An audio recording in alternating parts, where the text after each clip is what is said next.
Canadian couple Paul Bernardo and Karla Holmolka appeared to be love's young dream. It was like, the Barbie and Ken couple. It seemed like the ideal relationship. But they were far from a match made in heaven. The level of evilness with both these people is so extreme. These people were animals.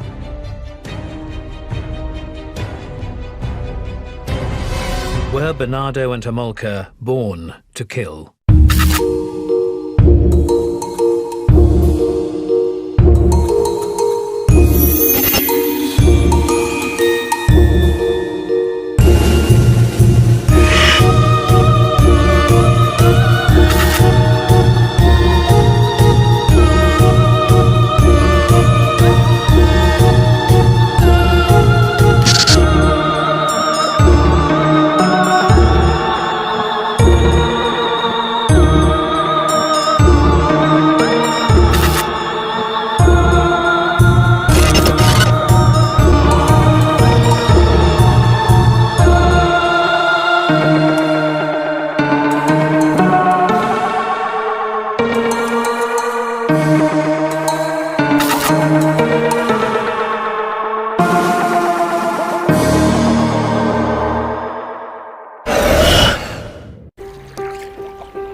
On the 29th of June, 1991, a discovery at Lake Gibson in Ontario would horrify the nation.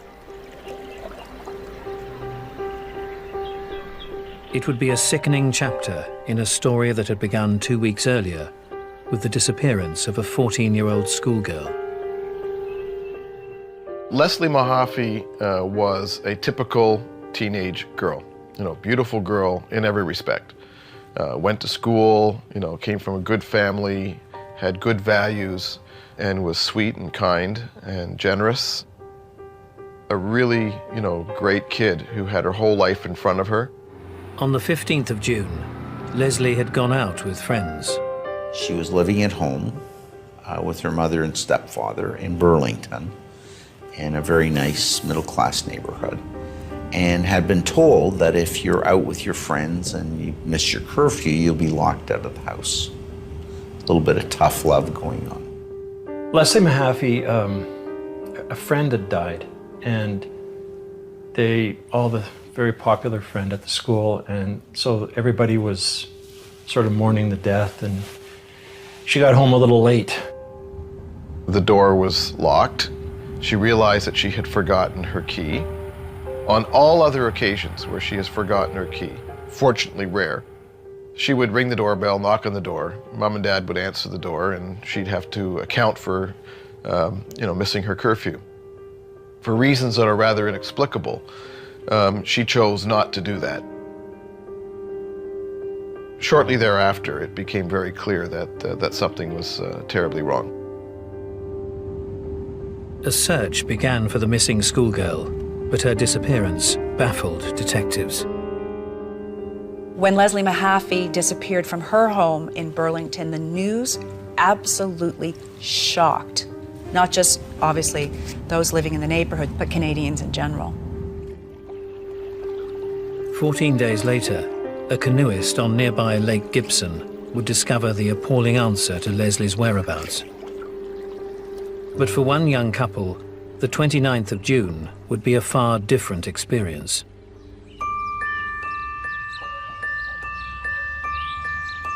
That very day, Paul Bernardo and Karla Holmolka were having a fairy tale wedding. Karla Holmolka had always thought of herself as a princess. She loved Disney characters. She loved Disney characters. She loved Disney characters.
See, I didn't try to be average like the average guy. I tried to be larger. I tried to be the best thing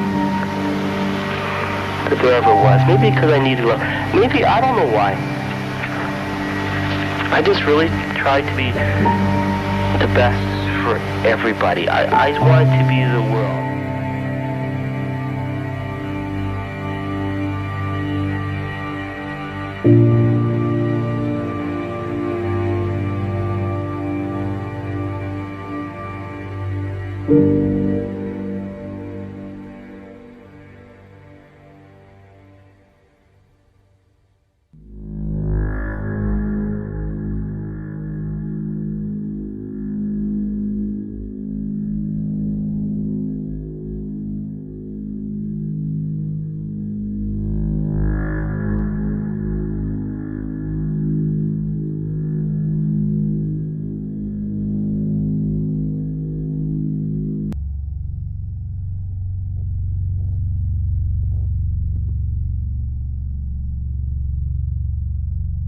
And she wanted to be a Disney princess, and she planned a wedding that certainly on its surface looked like something you could witness in Disneyland. 21-year-old Karla's Prince Charming was Paul Bernardo. 5 years her senior, but equally eager for a fantasy wedding. There was a rented coach, the old-fashioned coach. There was pheasant under glass. There was a ball gown of a wedding dress that had the puffy princess sleeves. To onlookers, it was the dream marriage of a dream couple. You know, it was like, you know, the Barbie and Ken couple. They seemed like the ideal relationship. But the true story of Paul Bernardo and Karla Holmolka was no fairy tale. Both harbored deep, dark secrets that, once revealed, would send shockwaves through civilized society.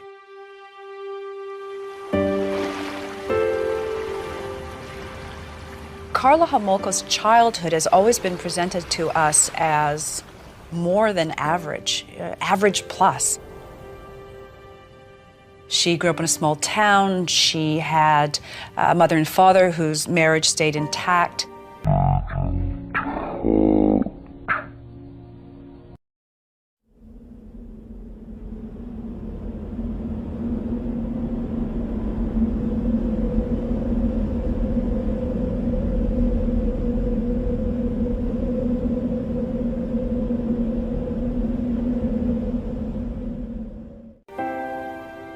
Dad made a living primarily going to flea markets and selling lamps.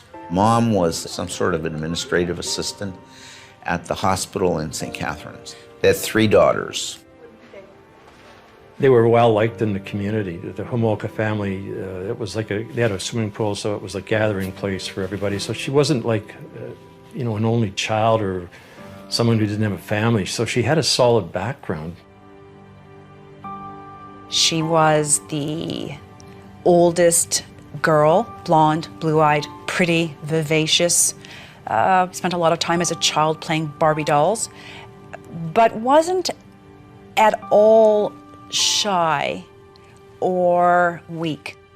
She was naturally bright, but not diligent when it came to her studies. It's just she was very typical of young girls from small towns. But it appears pretty young Karla may not have been all sweetness and light.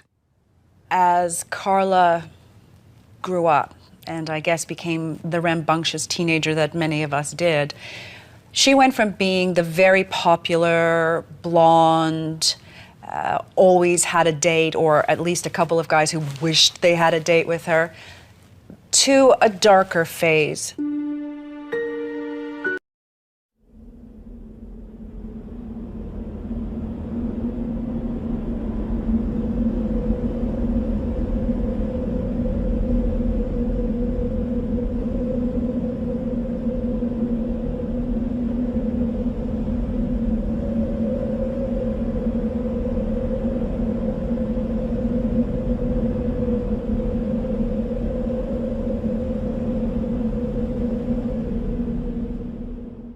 At times, Karla's behavior struck friends as odd. Some of her friends called her bizarre because she was into the Ouija stuff and a little bit of the occult, and she seemed fascinated with death. She wore black. She began to play in the area of, the psychicness, the seances, the dark side, the almost, I think, magical side. One of her friends said that her pet had died, and Karla was determined to go to the backyard and dig up this body of this animal that they buried in the backyard. She just had to see it. And finally they did it. Her friend didn't want to do it, but finally they did it. She just had this fascination with a dead pet. The teenaged Holmolka would go on to work at a local vet's, and it was whilst at a hotel attending a pet store conference in Toronto that she met the man of her dreams.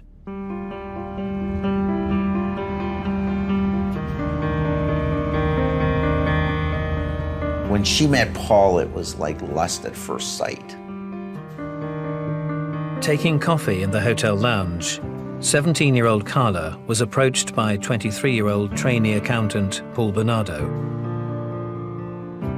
There would be an instant and ultimately fatal attraction.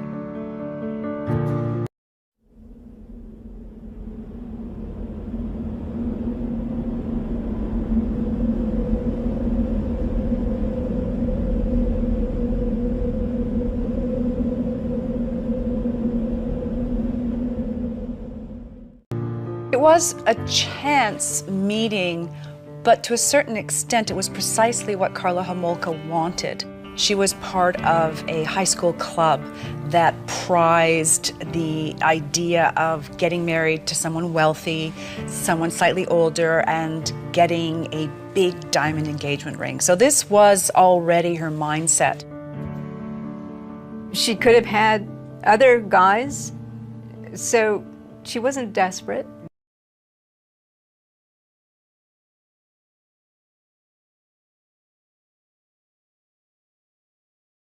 But she wanted him for some reason. I think something in the two of them just felt right. It resonated. She was only 17, she was rather young, and Bernardo provided something for her that she was lacking. He came across as a strong individual, in control, and she became obsessed with him. But there was far more to the ambitious young accountant than met the eye. And together, Paul Bernardo and Karla Holmolka would become a deadly combination. In June 1991, while police searched for missing 14-year-old schoolgirl Leslie Mahaffey, Paul Bernardo and Karla Holmolka were enjoying a lavish, picture-perfect wedding. The seemingly dream couple had met 4 years earlier in the Toronto district of Scarborough. The year they met, the city would be rocked by an unprecedented series of violent rapes.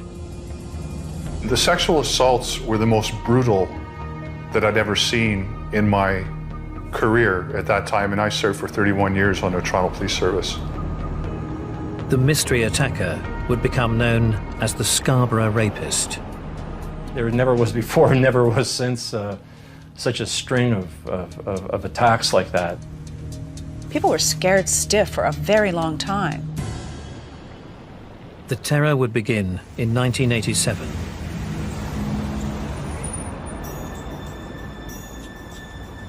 It was in the late spring, and we had 2 sexual assaults very close to one another. Both victims were attacked on their own property. He attacked the women from behind, and they never really got a look at him at all. He threatened the victims that he would do harm to them if they made any noise. He scared them, like they were, literally afraid for their lives. If they screamed, he would kill them. So although they're attacked on their own property with family inside, they weren't able to call for help. The 2 assaults that spring were just the beginning. Over the next 3 years, the Scarborough rapist would strike again and again, targeting lone women and teenagers and paralyzing the community.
Don't block me with that.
Close up. Whoa!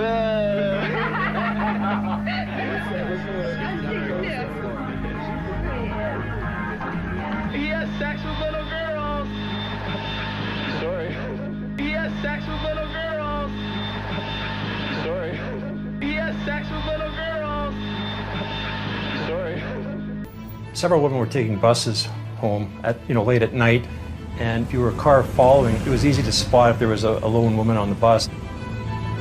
Police flooded the area and created a dedicated task force, but the elusive rapist continued to strike. They couldn't figure out where he was going to attack next. Everybody was on guard, and yet the rapes continued. May to December 1987, 6 attacks. Some of the police officers, when their shifts were over, they were still cruising the area trying to find this guy, and they just couldn't get him. April and May 1988, 3 attacks.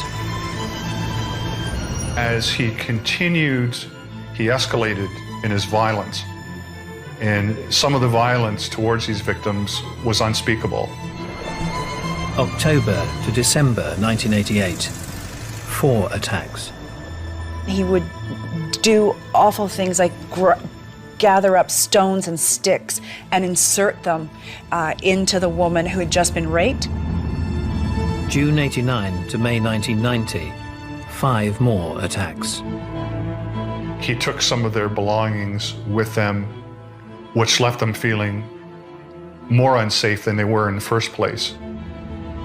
In a couple of cases, the women were just getting the courage to get up. He would reemerge, throw them to the ground and attack them all over again. The damage that it did to those victims was unreal. Law enforcement knew it was only a matter of time before the unthinkable happened. When the FBI profilers actually were called in, they did say, if you don't get this guy, you can see from the way he's escalating, he will turn to murder. So there's no doubt that the fact that he wasn't getting arrested made him bolder. All the while, the Scarborough rapist was terrorizing the city. Karla Holmolka was being wooed and captivated by her new beau, Paul Bernardo, a seemingly impressive and charming young man with good prospects. He finished high school and went to university and eventually found his way into the Chartered Accountants program and worked for an accounting firm. You look at him and you'd think that this guy is a professional, very, very confident, outgoing fellow who was very self-assured, didn't have any kind of doubts about his own ability. Paul Bernardo was everything Karla Holmolka had ever dreamed of, both as a child and as a teenager. He was older, tall, blonde. He was handsome. She called him her prince. And he had a car and he had a job. He ticked all her boxes. But Holmolka's Mr. Perfect was not all he seemed.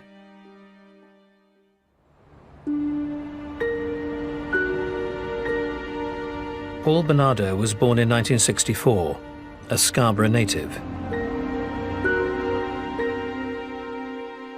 He was troubled, it seems, from the very beginning. His father's a voyeur, he was a peeping Tom. He seemed to be sexually inappropriate in a lot of ways. His parents were sleeping in separate rooms, and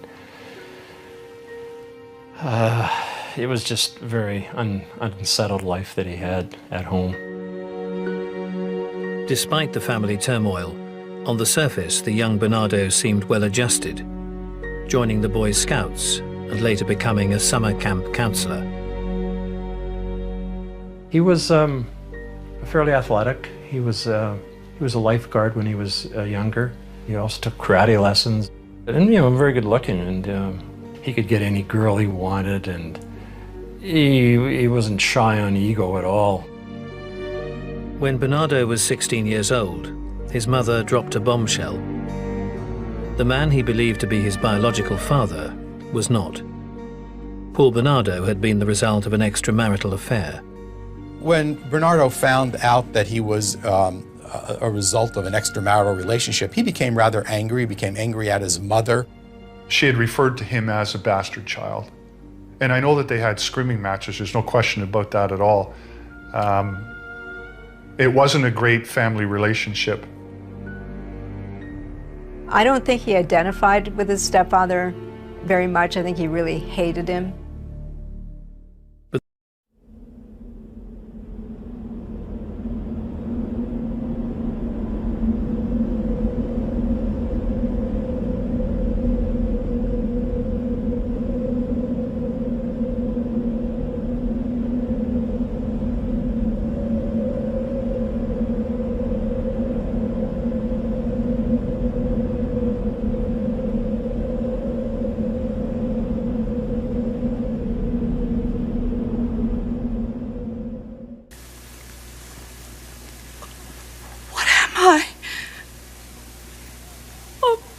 Please tell me what I am. It doesn't make any difference. It doesn't make any difference at all, Jaina. We were childless. We had nothing of our flesh to leave behind. No, nothing of our hearts, nothing of our love. So you see, we got you. You made me. You built me. There was one unhealthy interest the young Paul Bernardo had in common with his stepfather. He was caught several times as a peeping Tom, trying to peer into the neighbors' windows. Parents often forbid their children from playing with him. As he grew older, Bernardo's sexual needs became increasingly sordid. He began to humiliate and beat girlfriends and engage in sadistic sex. Most rejected him. That is, until he met Karla. So she resonated to his deviance very fast, which has to tell you this wasn't just, suddenly she changed. I'd have to say that there was already something there in her that he saw and triggered that she was quite ready for somebody like him.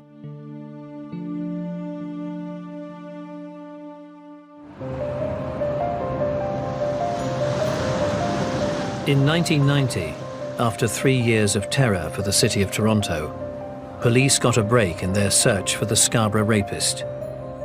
For each of his 17 known assaults, he'd been careful to make sure his victims were unable to describe him. But in May, the elusive rapist let his guard down. He was brazen enough at that particular point to attack the female from the front. This was the first glimpse that we had, which helped us create a composite drawing to help us identify this particular individual. After the composite picture was distributed, police received a tip-off that the image bore a striking resemblance to a 25-year-old local accountant, Paul Bernardo.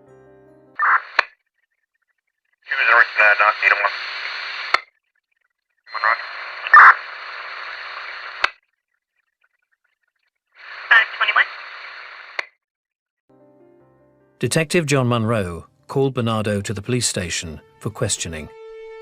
I'll never forget this as long as I live. He came into our office late in the afternoon. He was neat, clean. He wore a shirt and a tie. His hair was cut. He was very calm, cool, and collected. He looked like the all-Canadian boy. And I talked to him about different things, about any problems he'd had with women. He said he never had any. Did he have a girlfriend now? And he said, I do, my girlfriend's Karla Holmolka. Of course, in November of 1990, the name Karla Holmolka didn't mean anything to us. Because he had this sweet boy look, this cherubic look to him, and charm, gregariousness, he was able, as any good psychopath can, to cover and charm people and make them believe that he's innocent. Bernardo was one of 700 persons of interest that the task force were looking into. They'd already collected DNA samples from over 100 suspects. I asked Bernardo to provide samples of his hair and saliva and blood, gave them up right away. By doing this is my opinion, he was trying to deflect any suspicion on himself by being so cooperative. Testing of the samples would eventually prove Bernardo was indeed the Scarborough rapist. But tragically, not soon enough. Now, at that time, the DNA was in its infant stages in terms of being a forensic investigative tool. So the police took the sample and it sat for 2 years on a shelf. By 1990, Bernardo was spending lots of time with the Holmolka family. But although he was now engaged to his willing girlfriend, Karla, Bernardo was not satisfied. Paul had this thing for virgins, and Karla had boyfriends before Paul, and he liked women who had, never had sex. They were virgins, and he was kind of annoyed. For him, Karla's 15-year-old sister would provide the answer. Karla and Tammy looked like twins, except for the age difference. Hold it. Yeah. Hi. Before you know. Can you see me? Yeah.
to Tammy, he was like, you know, the big boyfriend. You know, she sort of looked up to him, sort of idolized him, I guess. And with him, of course, all his thoughts were, you know, sex. I want to have sex with her. Paul Bernardo began pressuring Karla into arranging for him to take the virginity of her baby sister.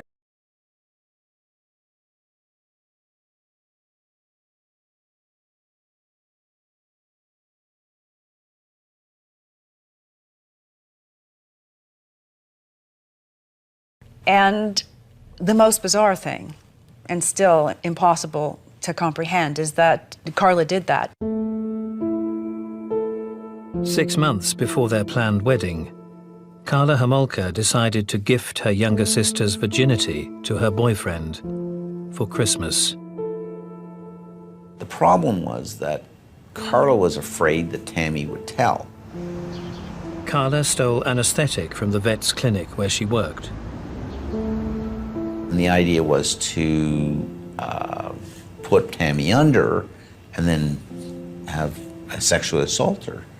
And that way they could have their threesome. On the 29th of December 1990, with Karla's parents still in the house, they put their plan into action. The family was all gathered and everybody went to bed except the three of them. They had Tammy drinking, got her drunk, and as she passed out, they basically raped her.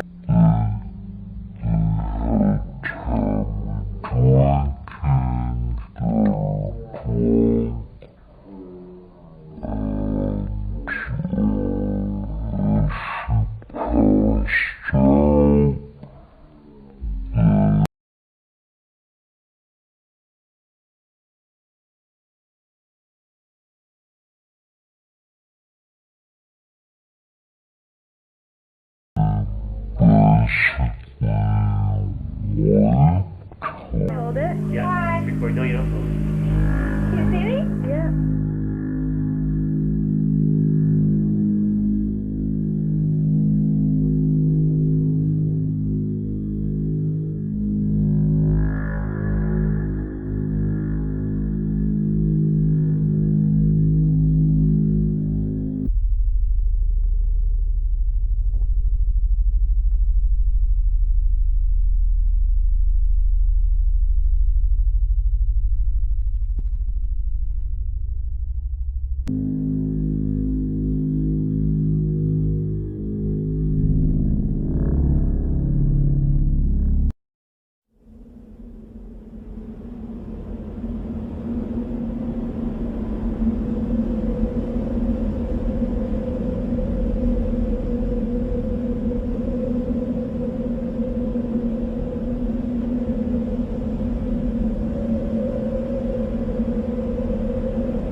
Alexia!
Bye.